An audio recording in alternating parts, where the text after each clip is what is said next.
Ozzy Osbourne no murió como un dios del rock. Murió enfermo, deteriorado, apenas reconocido por su reflejo.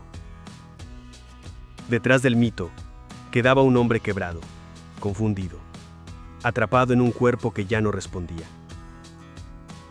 Sus últimas horas no fueron gloria ni leyenda. Fueron silencio, dolor y desfiguración emocional. Este relato no lo convierte en mártir. Solo intenta responder una pregunta. ¿Qué fue lo último que vio Ozzy antes de morir?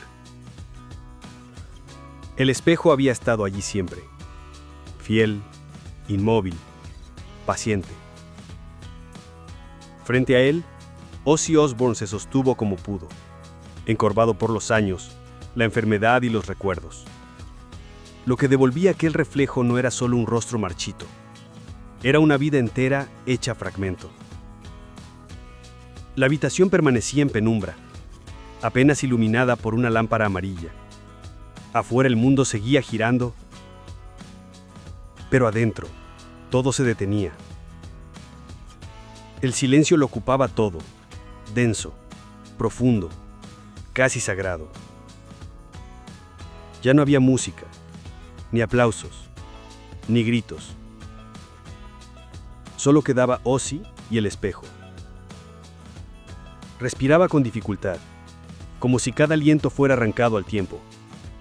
El cuerpo, antaño rebelde, feroz y eterno, ahora era una prisión de huesos cansados. Pero su mirada seguía allí, fija, perforando el cristal. ¿Quién había sido Ozzy cuando nadie lo veía? Sus manos temblaban. Se sostuvo del borde del lavabo.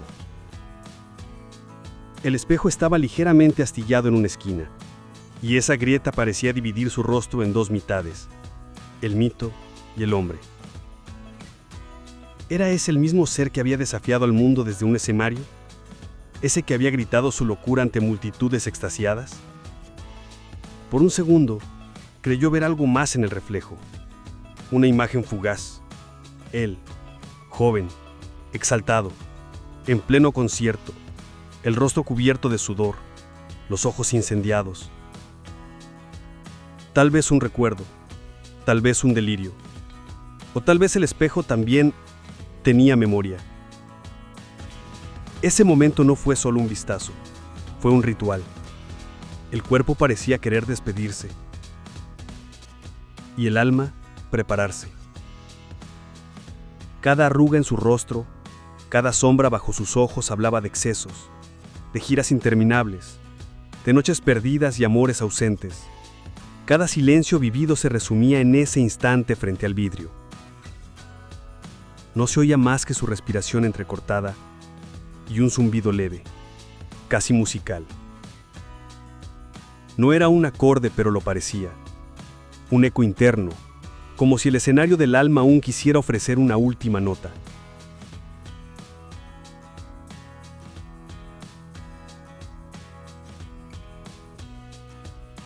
Parpadeó. Por un instante el reflejo no lo imitó. Fue solo una silueta, borrosa, desvanecida. Y entonces comprendió. El espejo no solo había mostrado, también había anunciado. Anunciaba el final, el que todos sabían, pero nadie quería mirar. La última gira ya había terminado. Las luces habían bajado. El público se había ido. Solo quedaba el camerino, su sombra, su respiración. Y esa pregunta como una melodía suspendida. ¿Qué fue lo último que vio Ozzy antes de morir? Lo último que vio Ozzy Osbourne no fue un escenario, ni una multitud. Fue el letrero oxidado del camerino, colgado torcido, con una frase escrita a mano. The end begins here. Lo leyó en silencio, mientras sus manos temblaban y su respiración ya era un susurro. Nadie lo notó. Nadie entendió. Pero él sí. Porque esa frase, esa imagen, ese instante fue su despedida silenciosa, Y ahí fue donde comenzó el verdadero escalofrío. Durante años, el cuerpo de Ozzy había sido escenario, armadura y condena. En él convivieron la furia y el éxtasis, los gritos y los golpes, las noches sin dormir y las caídas que no siempre fueron metafóricas. Pero en los últimos tiempos, ese mismo cuerpo comenzó a traicionarlo con lentitud, sin pausa, como una sentencia que no admitía apelación. Primero fue la rigidez, luego los temblores, después las caídas. El diagnóstico llegó como una sombra espesa: Parkinson. Más adelante vinieron fracturas, operaciones, hospitalizaciones repetidas. El dolor no lo abandonaba, ni siquiera de noche. Cada movimiento exigía un esfuerzo titánico. Lo que antes hacía sin pensar, caminar, beber agua, subir unos escalones, se transformó en un reto diario. El cuerpo que antes entregaba al escenario ahora se negaba incluso a levantarse de la cama. La voz, esa que había sido trueno y rito, también comenzó a apagarse. Ya no salía como antes. Se quebraba, se perdía. Algunos días no lograba emitir más que murmullos. Su garganta, como el resto de su cuerpo, se estaba cerrando.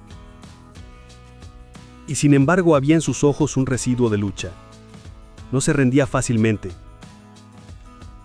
Soportaba terapias dolorosas, tratamientos nuevos, inyecciones y rehabilitaciones. Decía que quería volver a cantar, aunque fuera solo una vez más. Quería subirse a un escenario, aunque fuera en silla de ruedas. Pero cada semana que pasaba, la realidad se imponía con más fuerza. El cuerpo le decía no. Las manos, las cuales fueron su símbolo de energía inagotable, ahora apenas podían sostener un tenedor. La espalda dolía sin tregua. Dormía poco, mal y casi siempre interrumpido por espasmos o exceso de tos. Los medicamentos lo mantenían medio despierto, medio ausente. Vivía en un limbo corporal, presente, pero desvaneciéndose. Los espejos de la casa, como testigos silenciosos, lo reflejaban cada día más pequeño, más encogido, más ajeno a sí mismo. Y él lo sabía, lo sentía. No había forma de negarlo. A veces bromeaba, con un hilo de ironía: soy un puto cadáver eléctrico. Pero otras veces simplemente callaba. Ese silencio era nuevo. En un hombre que había sido puro estruendo, el silencio dolía más que cualquier herida. ¿Qué queda de un dios del metal cuando solo queda el cuerpo? El cuerpo de Ozzy se iba apagando como una luz parpadeante. No con un gran estallido, sino lentamente. Como una lámpara vieja que titila, y finalmente se apaga sin aviso. Cada día era una resta. Un movimiento menos, una palabra menos, una nota menos. Y aún así, a pesar de todo, había momentos de lucidez donde él miraba al espejo o simplemente al vacío y parecía entenderlo todo. Sabía que el cuerpo era solo un vehículo, una carcasa. Pero también sabía que sin él no quedaba nada a lo que aferrarse. Los días eran cada vez más cortos, las noches más largas y el dolor constante. No tanto el físico, al que ya estaba acostumbrado, sino el otro, el dolor de estar desapareciendo. El cuerpo de Ozzy, que alguna vez había sido leyenda viviente, se apagaba sin aplausos, sin luces, sin ruido. Solo quedaban los ecos y la certeza inquebrantable del final. La casa donde Ozzy pasó sus últimos días no era un palacio gótico ni un templo del rock. Era una residencia amplia, discreta, lejos del ruido, silenciosa. Tan silenciosa que hasta los relojes parecían susurrar. Ahí, entre paredes cargadas de historia, el tiempo no corría, se arrastraba. Cada habitación contaba algo, En el salón, los vinilos seguían ordenados por año. En una vitrina, polvorientas ya, descansaban las estatuillas de premios olvidados. En los pasillos colgaban fotos de otros siglos. Él con Sharon, él con los niños, él en el escenario. Imágenes detenidas, congeladas mientras el hombre real se desvanecía lentamente. La luz era tenue. Las cortinas gruesas dejaban pasar apenas un resplandor pálido. Por las mañanas, el sol entraba con timidez. Por las tardes, la sombra dominaba todo. En invierno, el frío se colaba por debajo de las puertas. Y en verano, el calor parecía no querer irse. Pero siempre, en cualquier estación, había algo que no cambiaba: el silencio. Había un sillón junto a la ventana y ahí solía sentarse, no para ver el paisaje, que apenas existía, sino para ver su reflejo en el vidrio. En ese reflejo tenue entre el cristal y la tarde, parecía buscar respuestas o despedidas, tal vez ambas. En su cuarto, el olor a medicamentos y loción mentolada se mezclaba con el incienso que algún asistente encendía cada mañana. Encima del tocador, un espejo oval y antiguo mostraba su rostro sin adornos. En una esquina, la silla de ruedas. En la otra, la guitarra que ya no podía sostener. Todo en la habitación parecía observarlo, como si esperara algo. El escenario había sido reemplazado por alfombras pesadas, el ruido por zumbidos eléctricos. En vez de amplificadores, había máquinas para respirar. En vez de aplausos, el pitido intermitente de un monitor cardíaco. La gloria no tenía cabida en esa casa, solo la espera. A veces algunos objetos le hablaban. Un anillo lo llevaba de vuelta a una gira en los 80, una campera negra lo hacía recordar a Randy Rhoads, la taza con calaveras, que aún usaba, era un regalo de su nieta. Cada rincón tenía una voz baja, nostálgica, que le devolvía escenas. ¿Quién era Ozzy cuando nadie lo veía? Era ese hombre en bata con pantuflas de terciopelo que miraba las grietas del techo como si fueran estrellas. Era ese que acariciaba una cruz de plata sin rezar, solo sintiendo su peso. Era ese que escuchaba su respiración como si fuera el último sonido del mundo. La casa no era prisión, ni templo. Era el lugar donde todo terminaba, donde el mito se deshacía y el cuerpo esperaba, donde el silencio lo rodeaba sin juzgar. Era simplemente la casa del adiós. A pesar del deterioro, hubo momentos en los que la mente de Ozzy se abría como una grieta entre la niebla. No duraban mucho, a veces segundos, otras veces apenas un par de palabras. Pero cuando ocurrían, algo en el ambiente cambiaba. Se hacía un silencio distinto, expectante, como si el universo esperara que dijera algo importante. Una vez, al despertar de una siesta, miró a Sharon y susurró: ¿Dónde están los chicos? Otra noche, mientras lo cambiaban, dijo en voz baja: quiero cantar, solo una más. En otra ocasión, se quedó mirando fijamente una lámpara encendida y murmuró: la luz no me tiene miedo. Eran frases desconectadas, pero llenas de un sentido oculto, casi poético. Quienes lo rodeaban aprendieron a reconocer esas grietas de lucidez. Cuando ocurrían, todos callaban, lo miraban, le tomaban la mano. En sus ojos, por breves instantes, regresaba una chispa de conciencia. Parecía recordar quién era o quién había sido. Parecía ver algo que los demás no podían. No había lógica. A veces nombraba a músicos ya muertos, o repetía versos de canciones antiguas que nadie entendía del todo, o simplemente decía: no me apagues la voz. En sus últimos días, Ozzy dejó de distinguir del todo lo real de lo imaginado. Sus ojos abiertos durante largas horas parecían ya no mirar este mundo, sino otros superpuestos.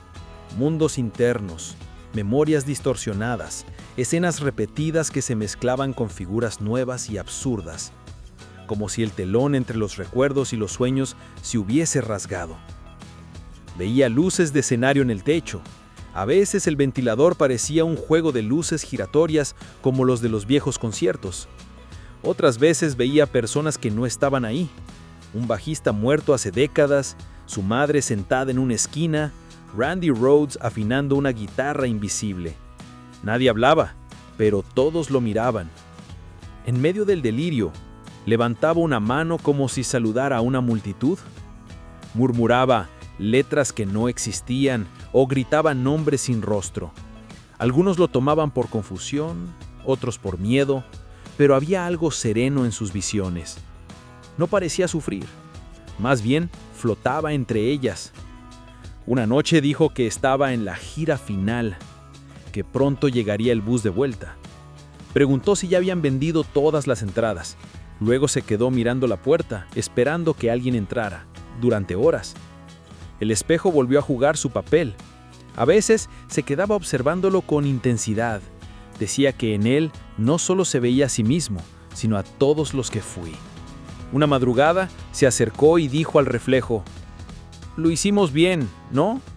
Luego se rió, y la risa fue seca, rota, pero real. También hubo momentos de miedo. Una tarde creyó que el techo se venía abajo. Gritó pidiendo que apagaran las luces, aunque ninguna estaba encendida. En otra ocasión, susurró que había una sombra junto a la cama. Nadie la vio, pero él sí.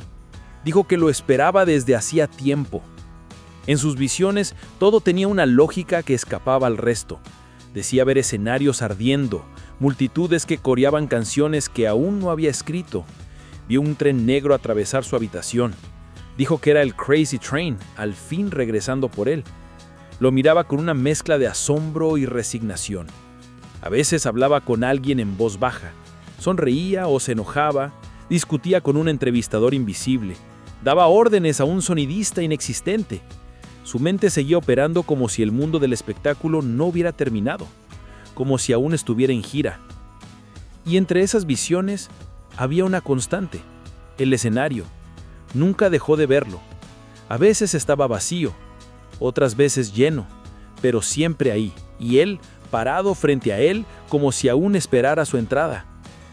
Algunos creían que eran solo efectos secundarios de los medicamentos, pero había algo más, una lógica interna, una narrativa que parecía llevarlo a algún lugar, como si sus alucinaciones fuesen su manera de despedirse, de cerrar el círculo. El límite entre lo verdadero y lo imaginado se volvió irrelevante. Lo que importaba era lo que él vivía, lo que veía con los ojos abiertos mientras el cuerpo cedía. Lo último que vio, tal vez, no fue la habitación, ni su familia, ni su reflejo. Tal vez fue ese escenario final, brillante, imposible, donde por última vez pudo sentirse vivo. Tal vez Ozzy no vio una habitación silenciosa al morir, sino lo único que siempre lo sostuvo: el escenario. ¿Y si el cerebro al morir no delira, sino recuerda con precisión quirúrgica lo más real? Quizás lo último que vio no fue fantasía, sino verdad condensada. En un mundo donde la fama deshumaniza, ese escenario pudo haber sido su único hogar, brillante, imposible, eterno, no como ídolo, sino como ser humano, parado frente a sí mismo. En sus últimos días, los sonidos comenzaron a desvanecerse uno por uno. Primero se apagaron las voces lejanas, las que venían desde otras habitaciones. Luego, los ruidos del mundo exterior. El tráfico, el viento entre los árboles, los pájaros del amanecer. Todo fue desapareciendo hasta dejar solo lo esencial: su respiración, el leve zumbido de las máquinas y a veces una voz familiar que lo llamaba en susurros. La música, que había sido su vida entera, ya no era una constante. Nadie se atrevía a poner canciones, ni siquiera sus propias grabaciones. Era como si todos supieran que en ese momento el silencio pesaba más. Solo en raras ocasiones se escuchaba un hilo de melodía, casi como una provocación del pasado. Un día, una enfermera dejó sonar unos compases de Changes, Él no dijo nada, pero sus ojos se humedecieron. El sonido que más lo acompañó fue el de la voz de Sharon. Ella le hablaba despacio, le tomaba la mano, le decía que estaba allí. A veces le leía pasajes de libros, o simplemente lo llamaba por su apodo. My love, still here, baby. Esas palabras flotaban en el aire como himnos personales, únicos, sin público. Una noche, ya con el cuerpo exhausto, escuchó una risa. No era real, pero para él lo fue. Dijo que era la risa de su nieto. Nadie más la oyó, pero él sonrió. Acarició el aire, como si pudiera tocar ese sonido. Fue tan breve como un parpadeo, pero quedó vibrando en la habitación. En sus últimos momentos, todo se volvió extremadamente nítido, como si el oído, pese a todo, captara las partículas más pequeñas del mundo. Escuchó los pasos lentos de alguien entrando a la habitación. Escuchó el roce de una sábana, un suspiro contenido, un sollozo reprimido en la esquina.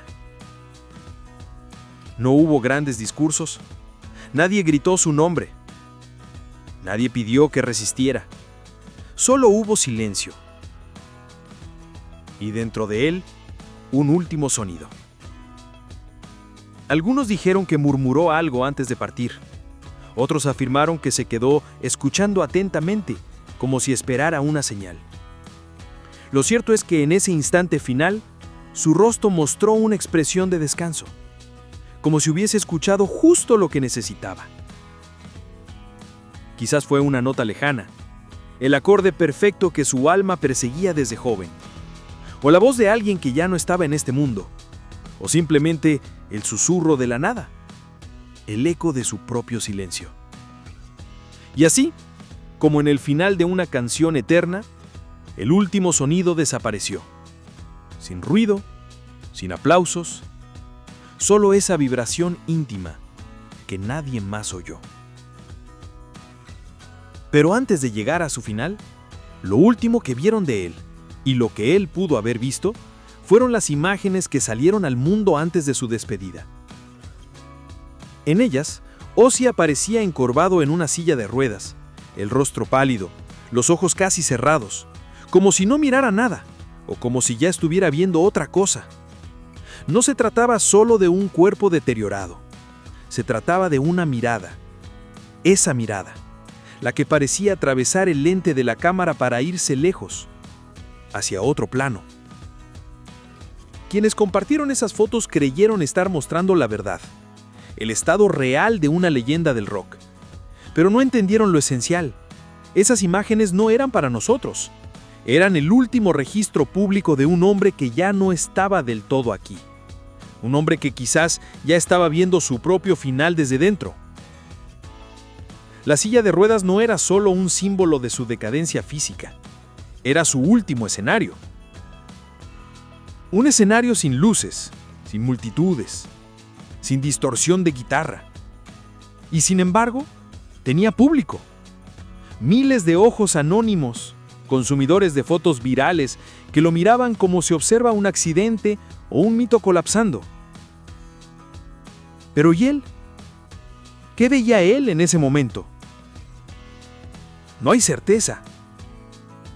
Solo hipótesis. Tal vez no veía la cámara, ni al fotógrafo escondido detrás del arbusto. Tal vez ni siquiera veía la calle por la que lo empujaban.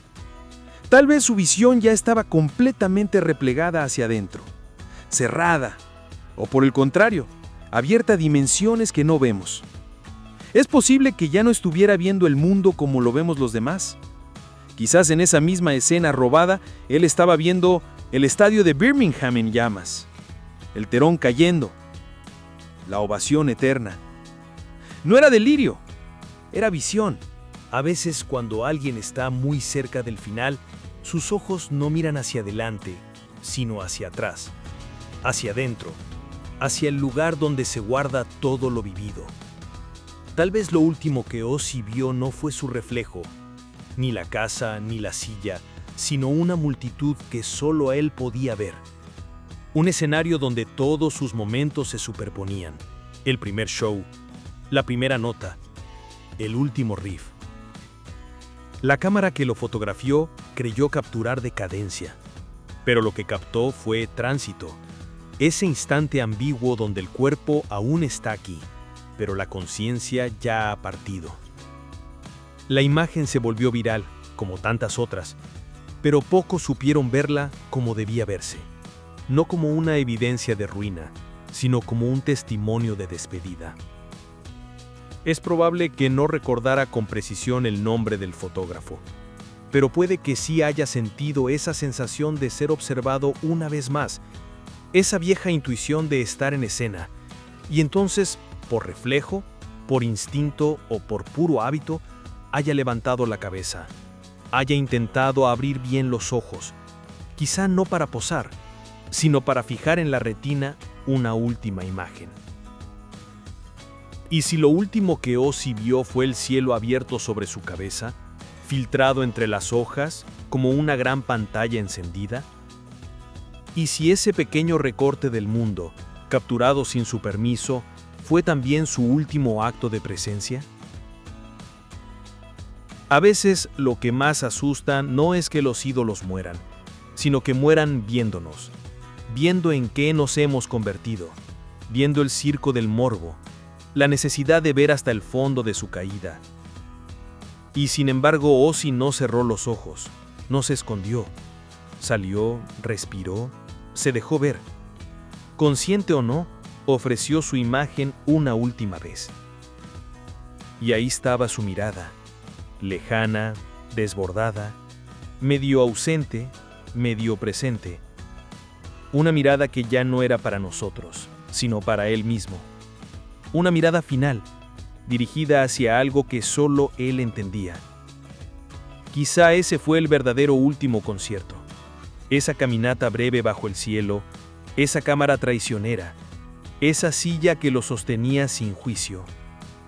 Tal vez, sin saberlo, miró por última vez aquello que lo definió toda la vida, el ojo del público, el lente, la expectativa.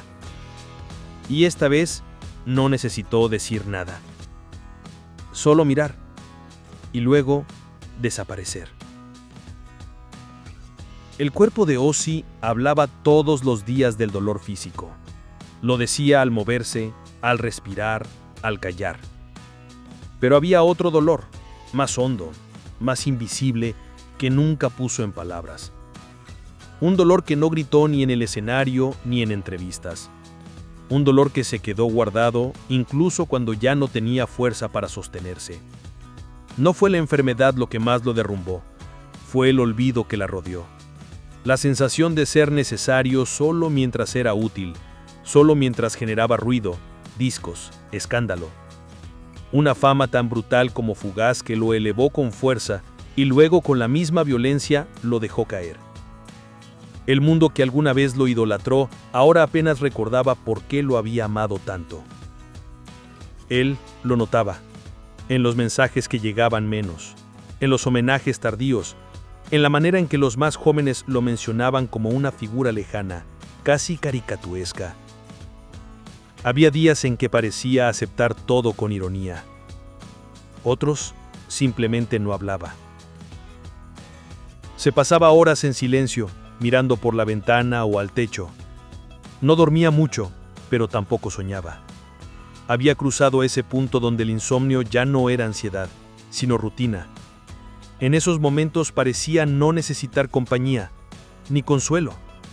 Pero la soledad se le notaba en la postura, en los gestos, en la manera en que acariciaba objetos viejos como si fueran personas. Hubo una noche en que dijo, a veces siento que fui más personaje que persona. Nadie respondió, pero esa frase quedó flotando en el aire durante días. Lo resumía todo, la vida entera comprimida en un lamento, el disfraz de estrella ocultando al hombre herido. Durante años, la fama lo protegió de enfrentarse a sí mismo. Había ruido constante, giras, entrevistas, caos, pero en la calma obligada de sus últimos años, tuvo que escucharse. Y lo que escuchó no siempre le gustó. No todos los recuerdos eran conciertos. Había ausencias, errores, palabras no dichas, rostros que ya no estaban. El dolor emocional no pedía morfina, ni terapia, ni confesión. Solo espacio. Un espacio que fue llenando con suspiros, con canciones que ya no podía cantar, con una memoria que se resistía a desvanecerse del todo. Y aún así, nunca lo expresó con rabia, nunca reclamó un final distinto. Aceptó el deterioro con la dignidad callada de quien ya había sobrevivido más de lo que debía. Tal vez sabía que el precio de haber vivido tantas vidas en una sola era terminar exhausto. Ese fue el dolor que no se gritó, el que no se dejó ver en fotos ni en documentales, el que solo se percibía en su mirada cuando creía que nadie lo estaba observando. Muchos sabios y místicos sostienen que el dolor más profundo no se expresa con palabras, sino que se imprime en la mirada. Es energía atrapada, vibración sin salida, una frecuencia que solo perciben quienes realmente miran. Ozzy, en sus últimos días, ya no necesitaba gritar. Su alma hablaba a través de sus ojos, como si supiera que el lenguaje humano era insuficiente. Pero, ¿qué fue lo último que vio Ozzy Osbourne? No lo sabremos. Nadie lo sabrá con certeza. Pero en torno a esa pregunta crece ahora su legado, como una canción inacabada que resuena más allá del escenario. No fue un final con explosiones ni dramatismo, fue un desenlace íntimo, callado. Y en ese silencio quedaron flotando posibles imágenes, como destellos que solo él pudo ver. Tal vez lo último fue la lámpara encendida a un lado de la cama, proyectando una luz tibia sobre el techo. Esa lámpara que había iluminado noches de insomnio, pensamientos rotos y fragmentos de canciones no escritas. Una luz tenue, constante. Tal vez su última mirada se aferró a ella como si fuera una estrella doméstica, una guía pequeña y real. O quizá fue el rostro de Sharon, no el de las alfombras rojas ni el de la televisión, sino su rostro a centímetros, marcado por las lágrimas que no caían, por las noches enteras sin dormir, por la espera. Tal vez la vio con los ojos entornados y, aunque ya no podía hablar, reconoció en ella el hogar, el único escenario verdadero que no desapareció. También es posible que haya visto el reflejo de sí mismo en la ventana. Era de noche, llovía. La superficie del vidrio devolvía una imagen distorsionada. Su figura encorvada, la silueta de la silla, la sombra de la habitación. Tal vez ese reflejo fue su última confrontación con el mito, el momento en que aceptó, sin miedo, que todo lo que fue estaba ahí, en ese espectro que lo observaba desde el otro lado del cristal. Pero hay quienes dicen que más allá de todo eso, Ozzy ya no veía el presente, que lo último que vio fue el escenario interior, ese que había construido en su mente desde joven. Tal vez mientras su cuerpo se rendía, su alma despertaba allí, en medio de una multitud invisible, con luces blancas que no cegaban, sino que envolvían. Una guitarra resonando suave, un bajo marcando el ritmo de su respiración. Es posible que se viera de pie una vez más en el centro de todo. Que escuchara su nombre gritado por miles o por nadie, que sintiera el viento del backstage, el calor de los focos, el zumbido eléctrico de una canción que nunca llegó a grabar. Una ovación que no dependía del tiempo ni de los charts. Una ovación solo para él, desde dentro. Tal vez, en lugar de rostros o lámparas, lo último que vio fue un lugar. El barrio de Aston en Birmingham. La calle donde creció. Su vieja escuela. Una fábrica. Su madre cocinando, el taller de su padre. Lugares que no visitaba hacía décadas, pero que nunca lo abandonaron. Lugares que para alguien como él significaban lo más cercano a un principio. Tal vez el final fue también un regreso. Otros sugieren que lo último que vio fue nada, oscuridad pura, y dentro de esa oscuridad, formas sin contornos, voces, luces, fragmentos. No una imagen como tal, sino una vibración. Un color sin nombre, algo que no puede describirse, algo más real que lo real. Pero lo más probable es que viera todo al mismo tiempo. La lámpara, el rostro de Sharon, su reflejo, el escenario imaginado, su infancia, su vejez, el techo de la habitación, el techo de un estadio. Todo superpuesto, como una película en doble exposición. Porque alguien que vivió tantas vidas no puede despedirse con una sola imagen. Después de su muerte, el mundo buscó respuestas. Buscó la última foto, la última frase, el último sonido. Pero lo que más se repitió fue la pregunta: ¿qué fue lo último que vio Ozzy? En su casa algunos objetos permanecieron tal como él los dejó. La guitarra rota apoyada en la esquina. Un retrato en blanco y negro de su primer concierto. El espejo sin cubrir. Nadie se atrevió a moverlo. Se decía que los últimos días él lo miraba en silencio durante largos minutos. Tal vez allí proyectaba las imágenes que ya no podía narrar. Lo cierto es que su mirada, la real, la última, no quedó registrada en cámaras ni en videos. Solo quienes estuvieron cerca intuyeron algo. Algo en la forma en que parpadeó. En cómo sus ojos se abrieron ligeramente, justo antes del final. Como si por fin hubiera visto lo que buscaba. Y después, cerró los ojos. La música volvió a sonar días después. No en su casa, sino en el mundo. Sus canciones retomaron significado. No como hits, sino como cartas abiertas. Dreamer, I Just Want You, Under the Graveyard. Ahora sonaban como confesiones, como despedidas anticipadas. Pero lo más fuerte fue el silencio, ese que dejó al irse. Un silencio lleno de imágenes posibles, de miradas pendientes, de respuestas sin forma. Un silencio que contenía lo esencial. No cómo murió Ozzy, sino cómo miró antes de irse. Y es que en esa última mirada estaba todo. Estaba el dolor, el vértigo, la ternura, la gratitud, la rabia, el asombro. Estaba él, el verdadero Ozzy, no el ídolo, no el personaje. Solo él, viendo, por última vez, el mundo desde su escenario interior. Si este viaje íntimo por los últimos días de Ozzy Osbourne te tocó, compártelo. No solo como homenaje, sino como reflexión sobre lo que somos cuando se apagan los focos. Sus ojos vieron más que escenarios. Vieron humanidad, caída, amor y memoria. Susurros que valen más que 1000 gritos. Déjanos tu comentario. ¿Qué crees que fue lo último que vio Ozzy? Suscríbete, activa la campana y acompáñanos en más historias donde la música no solo suena, también recuerda, también arde, también se despide. Porque algunos íconos no mueren, solo cierran los ojos y siguen sonando.